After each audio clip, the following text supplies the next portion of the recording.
Hey everyone, quick rolling stock update. I've been buying a lot of cars, I should say, for my layout over the past 6 months or so, just trying to get the rolling stock fleet up to date. And I just want to talk about some of those here. These are some just recent acquisitions. These are old school Roundhouse and Athearn blue box cars. Let's see if you remember these type boxes you could get back in the day. Inexpensive, they were $4 or $5 way back when you could buy them. You still find them in some hobby shops as well, new old stock on the shelves. eBay sellers often will want premium for these cars, which is kind of funny, but it is what it is. Anyway, I didn't pay much for these, but they are good cars, and they're accurate for the layout that I'm doing here, which is, Michigan Railroads, southeastern lower Michigan back in the 90s, primarily. So the rules I have for all the cars I purchase is they have to be cars I've actually seen before, either I remember seeing or I've got, pictures or video of these cars around at that time. And then two, the other big thing is a lot of modern cars will have the retroreflective safety stripes on them. I can't have any of that on my cars because back in the 90s you didn't have that. Those stripes weren't starting to be in use until the mid-2000s. So those are really the only kind of two criteria I have for any of the rolling stock on my layout. Plus I just like getting cars that are interesting. Your modern cars are boring in my mind in terms of some of the older cars that had the cool logos on them and road names and stuff like that. But anyway, just want to talk about these cars. Again, these are, older Athearns and Roundhouses. They're nowhere near the detail that you get on modern cars, especially the premium brands, the rivet counters, stuff like that, which are unbelievable. But for the most part, I like these cars. They look nice.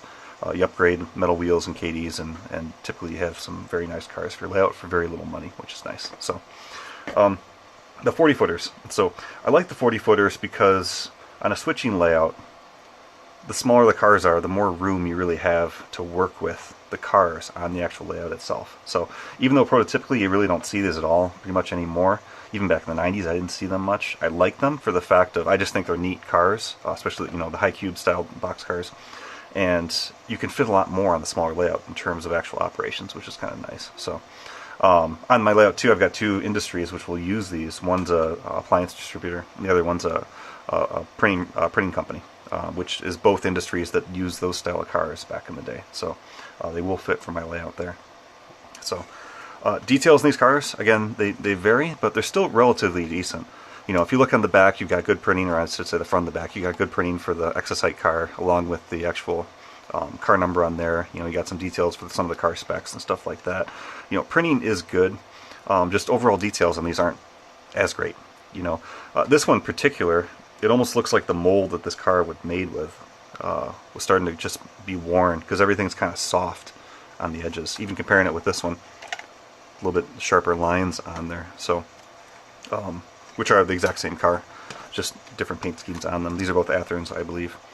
But some other things about them that aren't great is, the details in the ends are, it's all molded in. The steps are molded in. The stirrups are way too big for the actual prototype. Little things like that are kind of where the car falls short of your details. And the top of these too, you always have a little part where the injection mold was where it broke away basically from when they manufactured this, which is unfortunate because it's just a little defect in every car that looks kind of crappy. But that's kind of the flaws. Again, most of these have already been upgraded with metal wheels. I'll have to look at them, make sure that they're not all torn up. A lot of times you can clean these fairly easily. Sometimes, especially if I'm a layout where the cars have just been running, all the time, all day long for years, some of these wheels can actually get kind of worn. In that case, I'll just replace them. Couplers on this are the plastic ones. These are like more the scale size, which are nice from the prototypical standpoint. They look really nice, but I just don't like them. I would always go with the regular KDs, even though they're bigger. On a switching layout, it's just easier to get in there and uncouple these versus some of the smaller plastic ones. So I'll be replacing those on that car there. So these are the same car as well. These are the Roundhouse, I believe. Again, a little bit less detail on the ends. You don't have at least on this one, you don't have any road number or the paint up there for the Exosite car. As I mentioned, you got the injection mold point on there. So same type of issues with the ladders and stuff. They're just not that great. But again, for the price you pay for these and just getting metal wheels out their KDs, they are really nice running cars. This one's actually got a warp in it.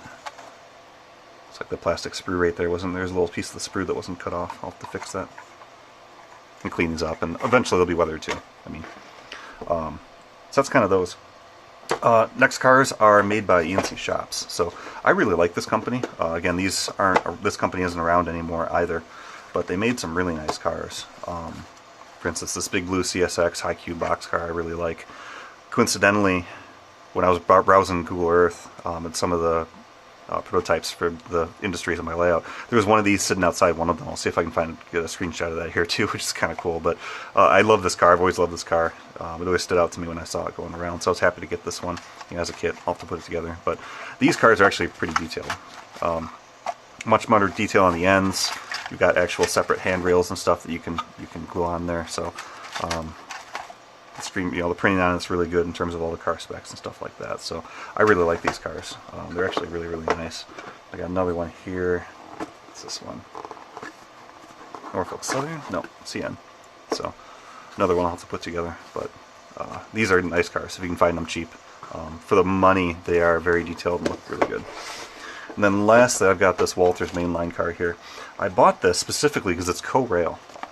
So Co-Rail is a railway here in Michigan that doesn't exist anymore.